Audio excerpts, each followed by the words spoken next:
जय श्री कृष्ण। राधे राधे दोस्तों, भक्ति लड्डू गोपाल चैनल में आप सभी का स्वागत है।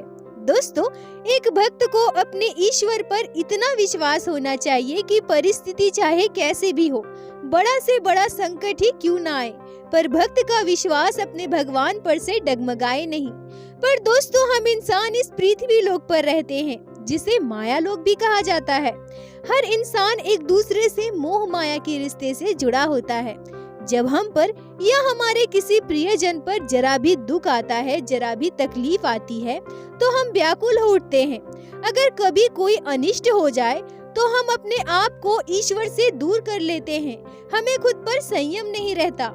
आज मैं आप लोगों को लड्डू गोपाल की एक ऐसे दिल दहलाने वाली बिल्कुल सत्य लीला कथा सुनाऊंगी, जिसे सुनकर आप सभी के आंखों से आंसू आ जाएंगे। आप चाहकर भी अपने आंसू रोक नहीं पाओगे। एक भक्त जो अपने लड्डू गोपाल को अपने प्राणों से भी ज्यादा प्रेम करता हो, उसके सामने ऐसी कौन सी विकट परिस्थिति आई होगी जो उसने अपने प्राणों से प्रिय लड्डू गोपाल के साथ इतना बड़ा अत्याचार किया। क्या एक भक्त अपने ठाकुर जी के साथ इतना बड़ा कुकृत्य कर सकता है? जब एक नास्तिक लड्डू गोपाल के साथ ऐसा मार्मिक व्यवहार करते हैं तो हम यह कहते हैं कि क्या उन्हें धर्म का ज्ञान नहीं है? कोई हमारे लड्डू गोपाल के साथ ऐसा कैसे कर सकता है? पर क्या हो जब एक भक्त अपने ही हाथों अपने लड्डू गोपाल के साथ इतना बुरा करे? क्या ऐसे लोग भक्त कहलाने के लायक भी हैं? दोस्तों, वीडियो को पूरा संपूर्ण अवश्य सुनिएगा। आशा करती हूँ आज की यह मार्मिक लीला कथा आपके हृदय को जरूर स्पर्श करेगी। दोस्तों, आज की यह लीला कथा हमारे साथ शेयर की है कलकत्ता में रहने वाली मालती गांगुली जी ने। मालती जी कहती हैं कि मेरी उम्र लगभग 40 वर्ष है। मेरा मायका और ससुराल दोनों कलकत्ता में ही है। मैं एक मध्यम वर्गीय परिवार की लड़की हूँ। मेरे पापा बहुत ज्यादा अमीर नहीं थे। वह एक प्राइवेट कंपनी में जॉब करते थे। हम 2 बहनें थे, हमारा कोई भाई नहीं था। पढ़ाई पूरी करने के बाद मैं भी एक प्राइवेट कंपनी में जॉब करने लगी। वहीं मेरी मुलाकात मेरे हस्बैंड से हुई थी। कुछ दिनों में हमारी दोस्ती बहुत गहरी हो गई और फिर हमने शादी करने का फैसला किया। यह बात मैंने अपनी मम्मी पापा को बताई, पर मेरे पापा इस शादी के लिए बिल्कुल भी तैयार नहीं थे, क्योंकि मेरे हस्बैंड दूसरे जाति से थे।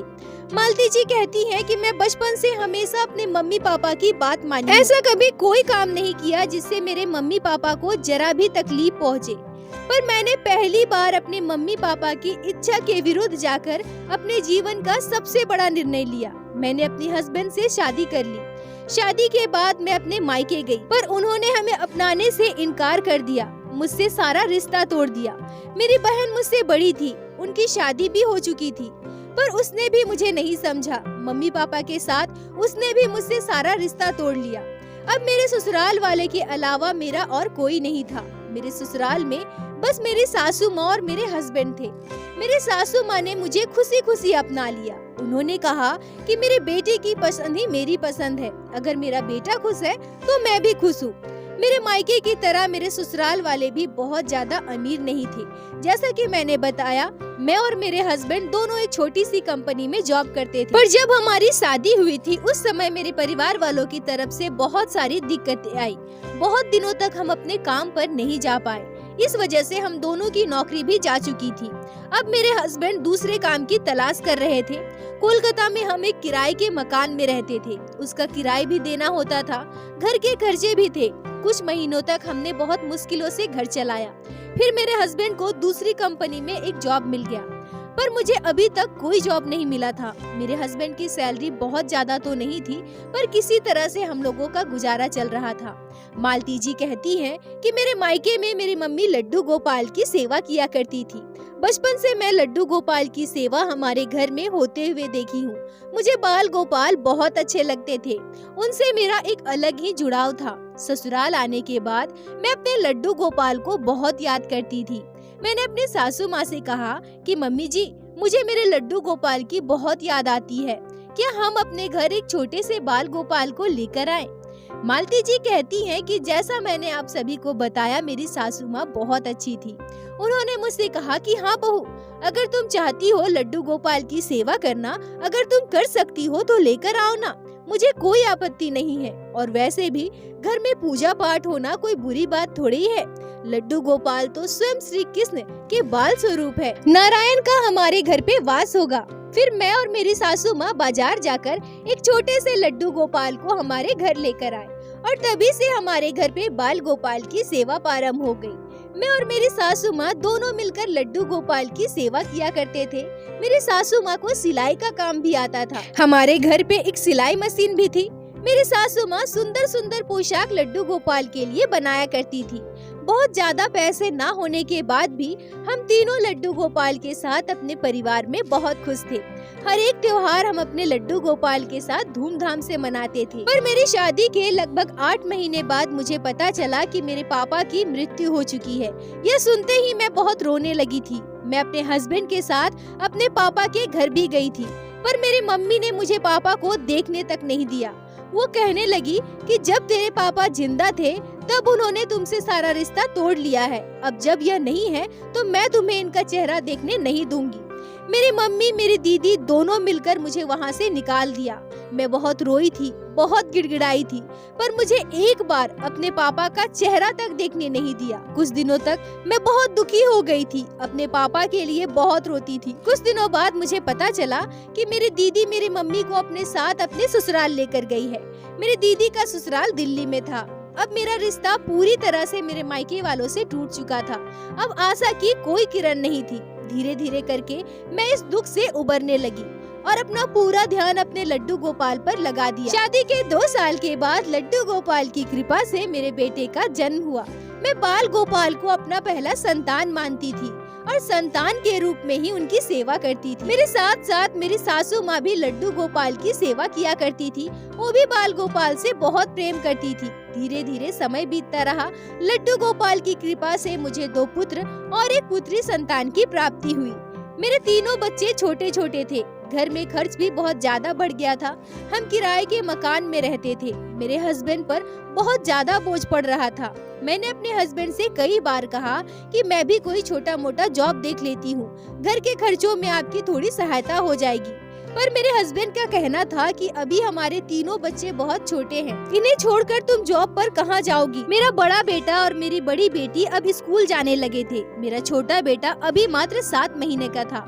मेरे हस्बैंड को चेन्नई में एक जॉब मिल गया। वहाँ सैलरी भी अच्छी मिल रही थी। उन्होंने कहा कि मैं चेन्नई चला जाता हूँ, वहाँ सैलरी भी अच्छी मिल रही है और रहना खाना भी कंपनी वाले दे रहे हैं। कुछ साल वहाँ जाकर कुछ पैसे कमा लेता हूँ, फिर यहाँ आकर कोई बिजनेस स्टार्ट कर लूँगा। यह सोचकर मेरे हस्बैंड चेन्नई जॉब के लिए चले गए। वो वहाँ जॉब करने लगे और हर महीने हमें पैसे भी भेजा करते थे। उनको चेन्नई गए हुए अभी मात्र 5 महीने ही बीते थे कि इसी बीच हमारे साथ कुछ इतना बुरा होगा, यह हमने कभी सपने में भी नहीं सोचा था। मेरे हस्बैंड के साथ हमारे गांव के 2 लोग और वहां काम करने गए थे। प्रत्येक दिन शाम को 7 साढ़े 7 बजे मेरे हस्बैंड अपने काम से रूम में वापस आने के बाद घर पर कॉल किया करते थे, पर उस दिन उन्होंने कॉल नहीं किया। रात के 8 बजे तक हमने इंतजार किया, पर जब उनका कॉल नहीं आया तो मैं उन्हें कॉल करने लगी, पर मेरे हस्बैंड का मोबाइल लगातार स्विच ऑफ आ रहा था। अब मैं और मेरी सासू माँ दोनों परेशान हो गए। फिर मैंने उनके दोस्त को कॉल किया जो उनके साथ गए थे, पर उन दोनों में से किसी ने भी मेरा कॉल नहीं उठाया। अब हमारी चिंता और बढ़ने लगी। ऐसा क्या हो गया जो मेरे हस्बैंड का मोबाइल स्विच ऑफ आ रहा है और अब वो दोनों भी कॉल नहीं उठा रहे। हम दोनों परेशान, अब करे तो क्या करे। हम किराए के मकान में रहते हैं, हमारा कोई यहाँ अपना भी नहीं है। हम किससे पूछे, किसके पास जाएं?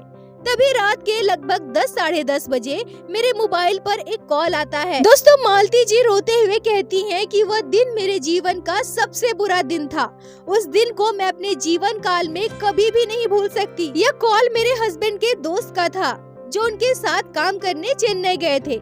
मैंने उनका कॉल उठाया। उन्होंने उधर से हेलो तो बोला, पर उसके आगे वो कुछ बोल ही नहीं रहे थे। मैंने बार बार उनसे बात करने की कोशिश की, पर उन्होंने कुछ भी नहीं कहा। फिर अचानक से उन्होंने कॉल काट दिया। मैंने दोबारा उनके नंबर पर कॉल किया, पर उन्होंने मेरा कॉल उठाया ही नहीं। अब मैं और परेशान हो गई, रोने लगी।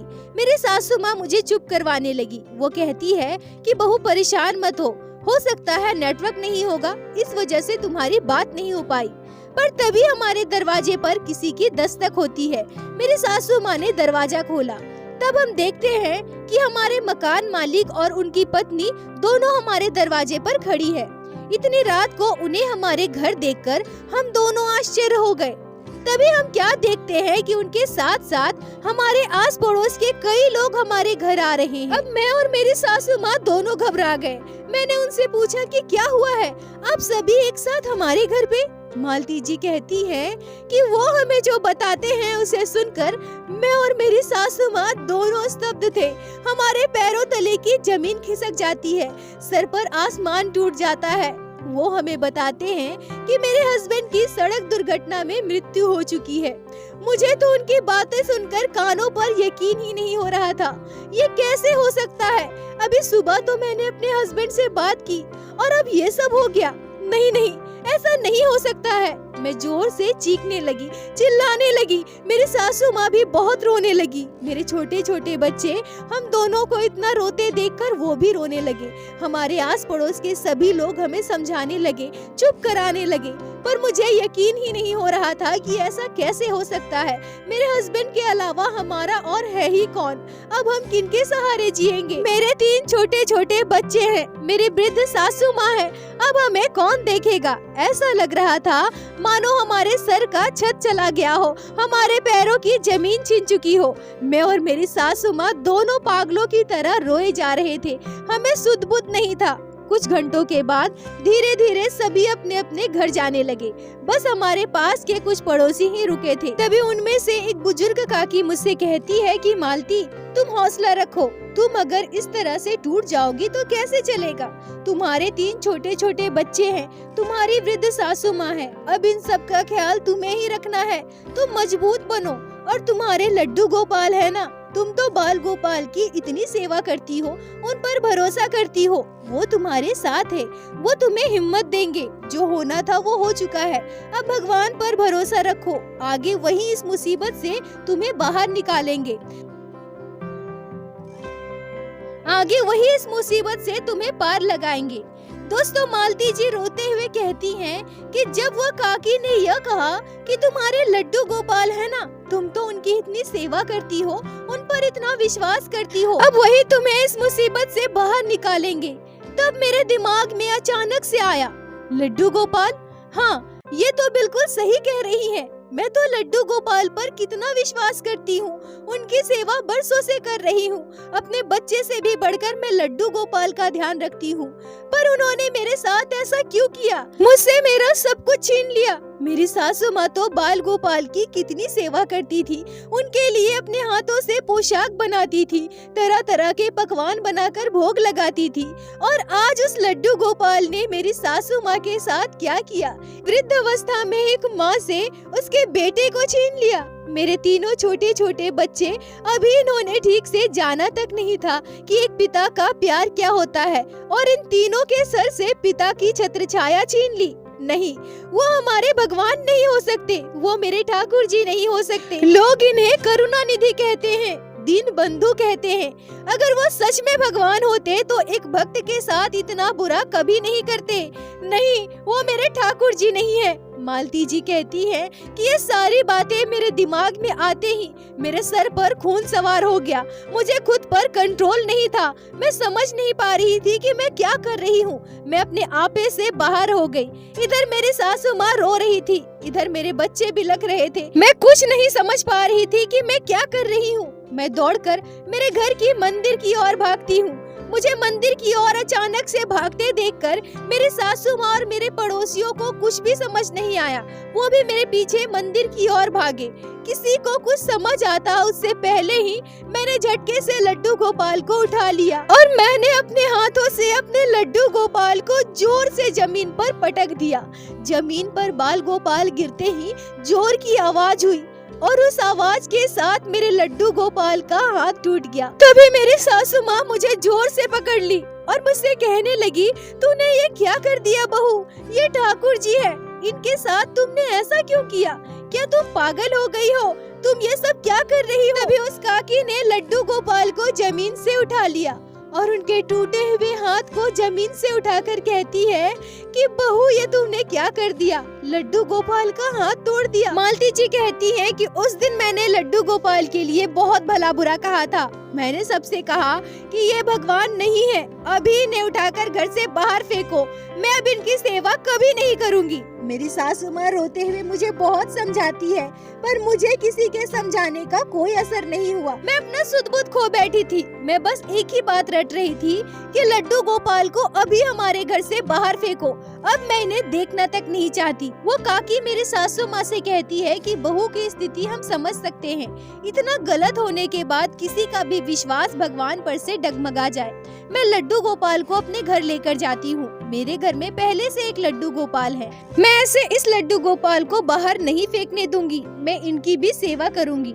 यह कहकर वो लड्डू गोपाल को अपने घर लेकर गई। अगले दिन मेरे हस्बैंड की बॉडी को हमारे घर लाया गया, उनका अंतिम संस्कार किया गया। पर अब मैं अपने सासू माँ और अपने बच्चों के साथ पूरी तरह से अकेली पड़ चुकी थी। मालती जी कहती है कि हमारे जीवन में कभी ऐसा भी दिन आएगा मुझे इतना नीचे गिरना पड़ेगा, यह मैंने कभी नहीं सोचा था। रोटी की भूख बहुत बड़ी होती है, इससे बड़ा दुख और कुछ नहीं हो सकता। मेरे बच्चों को जब मैंने भूख से रोते देखा तब मैंने यह निश्चय किया कि अब चाहे मुझे कोई भी काम करना पड़े मैं करूंगी, और मैं दूसरों के घर झाड़ू पोछा बर्तन का काम करना शुरू कर दी। मुझे मात्र 3000 रुपए मिलते थे और हमारे कमरे का किराया 2500 रुपए था। हम वहाँ से दूसरी जगह शिफ्ट हो गए, एक छोटा सा कमरा किराए पर लिया, जिसका किराया अब हमें 1400 रुपए देना पड़ता था। पर क्या मात्र 1600 रुपए में हम पांचों का जीवन चल सकता था? बिल्कुल भी नहीं। मैं बहुत रोती थी, अपने हस्बैंड को याद करती थी। एक पल में मेरा जीवन कहां से कहां पहुंच गया, हमारा पूरा जीवन ही बदल गया। मेरे हस्बैंड के जाने के बाद मेरी सासू माँ महीनों तक बीमार पड़ी थी, पर इन सब के बीच मैंने कभी अपने लड्डू गोपाल को याद नहीं किया। उनके लिए मेरे मन में कभी श्रद्धा भाव नहीं आई। जब भी मुझे लड्डू गोपाल याद आते थे, मेरी आंखों में अपने आप आंसू आ जाते थे। मुझे यह तो याद आता था कि मैंने उन्हें पटक कर उनका हाथ तोड़ दिया है, पर मुझे यह भी लगता था कि भगवान के होते हुए मेरे साथ इतना गलत हो गया, अब मैं उनकी सेवा कभी नहीं करूंगी। ऐसे ही दिन बीतते रहे। हमारा घर मुश्किलों से चल रहा था। मैं अपने दोनों बच्चों को सरकारी स्कूल में भेजने लगी थी। गरीबी का जीवन क्या होता है यह मैंने उस दौरान महसूस किया। हम एक पहर का खाना खाते थे और दूसरे पहर भूखे रहते थे। हमारे आस पड़ोस वाले हमें कभी कभी कुछ खाना दे दिया करते थे। कब किसका वक्त कैसे बदल जाए यह कोई नहीं कर सकता। मेरे हस्बैंड को गए हुए लगभग 1 साल बीत गए थे। इतने महीनों के बाद मैं पहली बार अपने लड्डू गोपाल को सपने में देख रही थी। मैंने पहली बार एक रोंगटे खड़े कर देने वाला सपना देखा, पर मैंने अपने सपने में लड्डू गोपाल को जिस अवस्था में देखा था वो अत्यंत दयनीय था। मैं देखती हूँ कि लड्डू गोपाल का एक हाथ टूटा हुआ है, उनके हाथ से लगातार खून बह रहे थे। लहूलुहान हाथ के साथ मेरे बाल गोपाल बैठे हुए थे। तभी एक छोटा सा बालक लड्डू गोपाल को गोद में उठाता है। वह बालक कौन था, कहाँ से आया था? मैंने कभी उस बालक को नहीं देखा था। वो छोटा सा बालक लड्डू गोपाल के श्री विग्रह को गोद में उठाकर उनके हाथों से निकलते हुए खून को अपने हाथों से पोंछ रहा था, और वह बालक मुझसे कहता है, मैया तू दुखी है, परेशान है, मैं तेरे साथ हूँ, मैया तू दुखी मत हो। मैया दादी तो बाल गोपाल के लिए सुंदर सुंदर पोशाक बनाती है ना, तुम दादी के साथ मिलकर सिलाई का काम क्यों नहीं करती? तुम करो ना मैया, देखना तुम्हारे सारे दुख सारी तकलीफ दूर हो जाएगी, और मैं और मेरा छोटा सा लल्ला तेरे साथ है, तू परेशान ना हो। यह कहकर वो छोटा सा बालक अपने साथ लड्डू गोपाल को लेकर कहीं दूर चला जाता है। धीरे धीरे वो दोनों मेरी आंखों से ओझल हो जाते हैं और तभी मेरा सपना टूट जाता है। मैं चौंक कर अपने सपने से जाग जाती हूँ। मैं सोचने लगती हूँ कि ये क्या, आज मैंने ये क्या देखा। मालती जी कहती हैं कि अभी भी मेरे मन में लड्डू गोपाल के लिए इतना गुस्सा भरा था कि मैं इस सपने पर जरा भी ध्यान नहीं दी। मैंने इस सपने की बात किसी से नहीं बताई, पर कुछ दिनों के बाद फिर से मुझे यही सपना आया। मैं फिर से उस बालक को, लड्डू गोपाल को गोद में लिए हुए देखती हूँ। आज फिर से मेरे लड्डू गोपाल के हाथ से खून निकल रहा था और आज फिर से वो बालक लड्डू गोपाल के हाथ से निकल रहे खून को पोंछ रहा था और मुझसे वो सारी बातें कह रहा था। लगातार कई दिनों तक मुझे एक ही सपना आया। पहली बार मुझे बाल गोपाल के लिए बुरा लग रहा था। क्या मैंने कोई पाप कर दिया? लड्डू गोपाल के हाथ से खून निकल रहा है, उनका हाथ टूट चुका है। और वो बच्चा कौन था? कौन था वो बच्चा? मुझे ये सारी बातें क्यों कह रहा था? मैंने अपनी सासू माँ से अपने सपने की पूरी बात बताई। मैंने उनसे कहा कि मैं बार बार यह सपना देख रही हूँ। तब मेरी सासू माँ कहती है कि बहू, तुम्हें पता है ना, हमारे साथ जो भी घटनाएं घटती है सभी हमारे कर्मों का फल होता है। भगवान कभी अपने भक्त को दुख नहीं देना चाहते। पर देखो ना, तुमने गुस्से में लड्डू गोपाल के साथ कितना बुरा किया है और आज भी बाल गोपाल टूटे हुए हाथ के साथ खून से लथपथ तुम्हारे सपने में दर्शन दे रहे हैं। पर यह बात याद रखो बहू, लड्डू गोपाल अपने भक्तों से बहुत प्रेम करते हैं। तुमने लड्डू गोपाल के साथ कितना बुरा किया। भगवान के श्री विग्रह को जमीन पर पटका, उनका हाथ तोड़ दिया, इतना बड़ा पाप किया। और फिर भी तुम्हारे लड्डू गोपाल तुमसे कितना प्रेम करते हैं, जो तुम्हारा मार्गदर्शन करने बार बार तुम्हारे सपने में आ रहे हैं। बहू, अपनी भूल को समझो, बाल गोपाल को समझो, अपनी गलती को स्वीकार करो और लड्डू गोपाल के कहे अनुसार अब हमें काम करना चाहिए। मालती जी कहती है कि पहली बार मुझे अपनी भूल का एहसास हुआ था। लड्डू गोपाल को उस अवस्था में देखकर पहली बार मेरी आंखों से आंसू आए थे। अब मैं अपनी सासू माँ की संपूर्ण बात को ठंडे दिमाग से समझ पाई थी। फिर मैं अपनी सासू माँ के साथ काकी के घर गई। काकी ने एमसिल से लड्डू गोपाल के टूटे हुए हाथ को बना लिया था और हमारे लड्डू गोपाल की सेवा कर रही थी। मालती जी कहती हैं कि काकी का हम पर बहुत बड़ा एहसान है। काकी इतने भाव से बाल गोपाल की सेवा कर रही थी, पर जैसे ही हमने हमारे लड्डू गोपाल को उनसे मांगा, उन्होंने तुरंत हमें दे दिया। मैं बाल गोपाल को लेकर घर पे आई और बड़े श्रद्धा भाव से उनकी सेवा करने लगी। कुछ दिनों के बाद मैं और मेरी सासू माँ घर पर सिलाई का काम करना शुरू कर दी। जब हमारे आस पड़ोस के सबको पता चला कि हम घर पर सिलाई बुनाई का काम करते हैं, तो सभी ने हमारे हालात को देखते हुए हमसे ही काम कराना शुरू किया। धीरे धीरे हमारा काम अच्छा चलने लगा। कुछ महीनों के बाद हमने नई मशीन डलवा ली। अब हम दोनों सास बहू अलग अलग मशीन पर काम करने लगे। लड्डू गोपाल की कृपा से 2-3 साल के अंदर अंदर हमारा काम बहुत बढ़ गया। धीरे धीरे हमारे जीवन से सारे दुख जाने लगे। मेरे बच्चे भी बड़े होने लगे। मैंने अपने बच्चों का एडमिशन प्राइवेट स्कूल में कराया। हमने एक बड़ा घर लिया। अभी हमारे तीनों बच्चे पढ़ाई कर रहे हैं। मेरा बड़ा बेटा और बड़ी बेटी कॉलेज में पढ़ रहे हैं और मेरा छोटा बेटा अभी स्कूल में पढ़ता है। लड्डू गोपाल की कृपा से मैंने मार्केट में बहुत बड़ी बुटीक शुरू की है। मेरे अंडर 25 महिलाएं काम करती है। बाल गोपाल की कृपा से हमारे जीवन में अब किसी चीज की कमी नहीं है। कमी है तो बस एक ही चीज की। मेरे मुश्किल हालात में मेरे साथ देने वाली मेरी सासू माँ 2 साल पहले हमें छोड़कर चली गई है। मेरे सासू माँ के जाने के बाद मैं फिर से अकेली पड़ चुकी थी, पर अब मुझे मेरे तीनों बच्चों का सहारा है। सर पर लड्डू गोपाल का हाथ है। मेरे साथ काम करने वाली उन महिलाओं का सहारा है। आज हमारे जीवन में सब कुछ बहुत अच्छा हो गया है। लड्डू गोपाल की कृपा से हमारा पूरा जीवन खुशहाल हो गया है। मालती जी कहती हैं कि मुझे आज भी अफसोस है कि मैं अपने बाल गोपाल के साथ इतना बड़ा अत्याचार की हूँ, पर अब मैं अपने लड्डू गोपाल की सेवा बड़े प्रेम भाव से करती हूँ। मालती जी, आपका बहुत बहुत धन्यवाद जो आपने लड्डू गोपाल की यह हृदय स्पर्श करने वाली मार्मिक लीला कथा हमारे साथ शेयर की, जिसे मैं हमारे चैनल के माध्यम से बाकी सारे भक्तों तक पहुंचा सकी। अपना साथ और प्यार ऐसे ही बनाए रखें। दोस्तों, मालती जी ने जो किया उसे सुनकर मुझे बड़ा दुख हुआ, पर आज इस लीला कथा के जरिए हमें एक और बात का प्रमाण मिलता है कि हम भक्त चाहे कितनी भी गलती करें, पर हमारे ठाकुर जी तो करुणा निधि है। वो हमारी हर भूल को क्षमा कर देते हैं। 1000 गलतियां करने के बाद भी हमारे ठाकुर जी, हमारे लड्डू गोपाल हमारा साथ कभी नहीं छोड़ते। दोस्तों, मैं आप सभी से बस यही कहूँगी कि ठाकुर जी की सेवा कीजिए, उन पर विश्वास कीजिए, उनकी भक्ति कीजिए और सबसे महत्वपूर्ण बात, अपने लड्डू गोपाल से प्रेम कीजिए। और मेरे साथ एक बार प्रेम से कहिए, बोलो बाके बिहारी लाल की जय।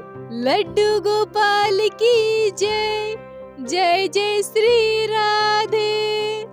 दोस्तों, यदि आप लोगों को आज की यह लीला कथा अच्छी लगी हो, आपके हृदय को स्पर्श की हो, तो कृपया वीडियो को लाइक करके अपने दोस्तों के साथ शेयर अवश्य करें, जिससे बाकी भक्त भी लड्डू गोपाल की इस अद्भुत लीला कथा को श्रवण कर सके।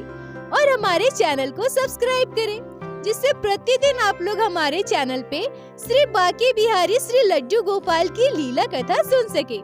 दोस्तों, यदि आपके जीवन में घटी हो कोई भी चमत्कारी घटना या लड्डू गोपाल ने कभी भी की हो कोई भी लीला जिसे आप हम सभी के साथ शेयर करना चाहते हैं, तो कृपया हमें इंस्टाग्राम पे मैसेज करें।